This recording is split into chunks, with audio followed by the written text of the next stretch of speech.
One rank one pension लागू करने के तरीके को लेकर सरकार पर कांग्रेस ने तीखा हमला बोला है। उन्होंने कहा, क्या ये यूपीए सरकार के दौरान जारी अधिसूचना की मूल भावना के अनुरूप किया गया था? अगर ऐसा होता तो शायद बड़े पैमाने पर विसंगतियां सामने नहीं आती। सरकार पर हमला बोले हुए कांग्रेस नेता और कर्नल सेवानिवृत्त रोहित चौधरी ने कहा, पिछले माह राहुल गांधी ने मोटरसाइकिल से लद्दाख की यात्रा की थी। उस दौरान पूर्व सैनिकों सहित समाज के सभी वर्गों के लोगों से मुलाकात की। यह पहली बार है कि किसी राष्ट्रीय नेता ने लद्दाख को इतने व्यापक रूप से कवर किया है। इसने चीन को एक मजबूत संदेश भेजा है कि लद्दाख भारत का अभिन्न और अविभाज्य हिस्सा है। कांग्रेस का सरकार की योजनाओं पर तीखा हमला।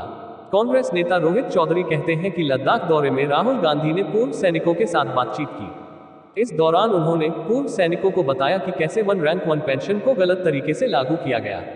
साथ ही ये भी बताया कि अग्निवीर योजना ने कैसे देश की सुरक्षा और अखंडता को खतरे में डाला है।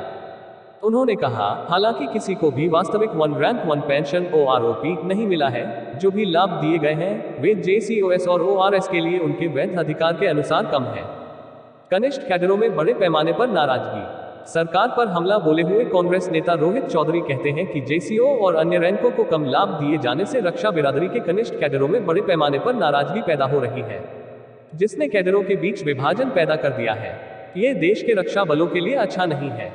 हमारी एक ही मांग विसंगतियों को करे दूर। सरकार की आलोचना करते हुए कांग्रेस नेता रोहित चौधरी ने कहा, हमारी केंद्र सरकार से एक ही मांग है कि वह वन रैंक वन पेंशन विसंगतियों को बिना किसी देरी के तुरंत ठीक कर दे।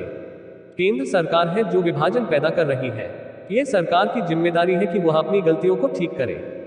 One rank one pension OROP नीति के तहत पेंशन भुगतान का मामले में सुप्रीम कोर्ट ने एक बार फिर साफ किया कि पेंशन के बकाया को किश्तों में देने के नोटिफिकेशन को वापस लेना होगा।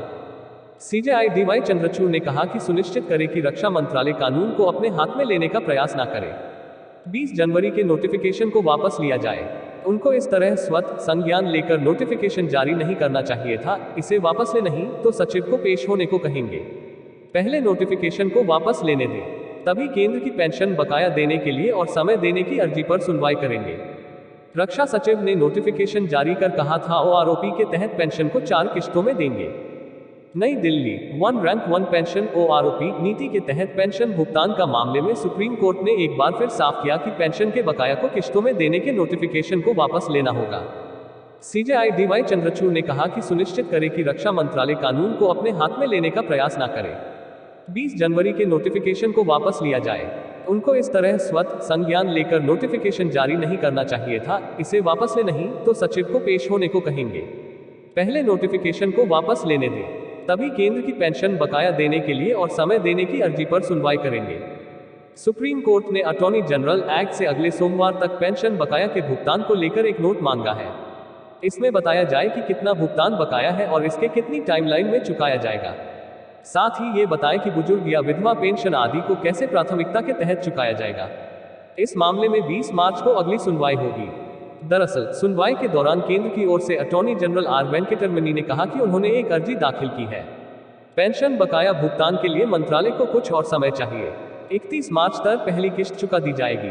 27 फरवरी 2023 को सुप्रीम कोर्ट ने रक्षा मंत्रालय को कड़ी फटकार लगाई थी।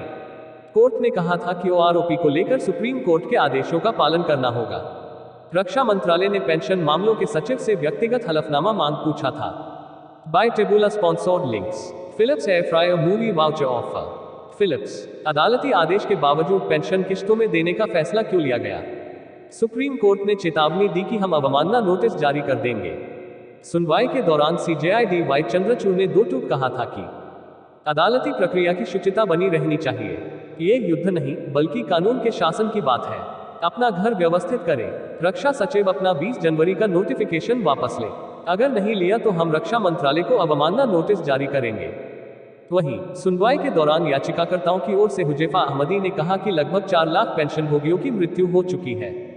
दरअसल 20 जनवरी को रक्षा सचिव ने एक नोटिफिकेशन जारी कर कहा था कि वो OROP के तहत पेंशन को 4 किश्तों में देंगे।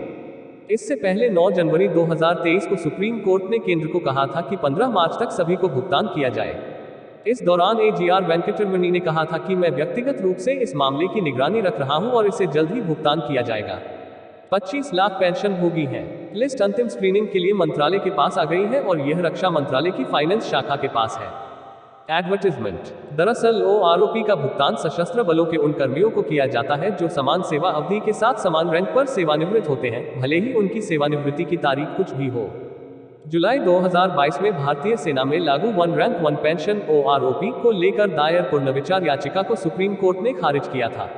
पूर्व सैनिकों की संस्था इंडियन एक्स सर्विसमैन मूवमेंट ने सुप्रीम कोर्ट से इस फैसले पर पुनर्विचार की मांग की थी, लेकिन कोर्ट ने उसे ठुकरा दिया। Justice DY Chandrachud, justice Suryakant और जस्टिस विक्रमनाथ की बेंच ने पुनर्विचार याचिका खारिज की।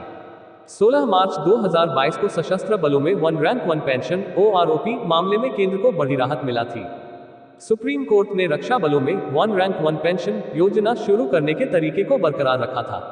फैसले सुप्रीम कोर्ट ने कहा था कि हमें OROP के अपनाए गए सिद्धांत में कोई संवैधानिक खामी नहीं दिखी। कोई विधायी जनादेश नहीं है कि समान रैंक वाले पेंशन भोगियों को समान पेंशन दी जानी चाहिए। सरकार ने एक नीतिगत फैसला लिया है जो उसकी शक्तियों के दायरे में है। 1 जुलाई 2019 से पेंशन फिर से तय की जाएगी और 5 साल बाद संशोधित की जाएगी। 3 माह के अंदर बकाया भुगतान करना होगा।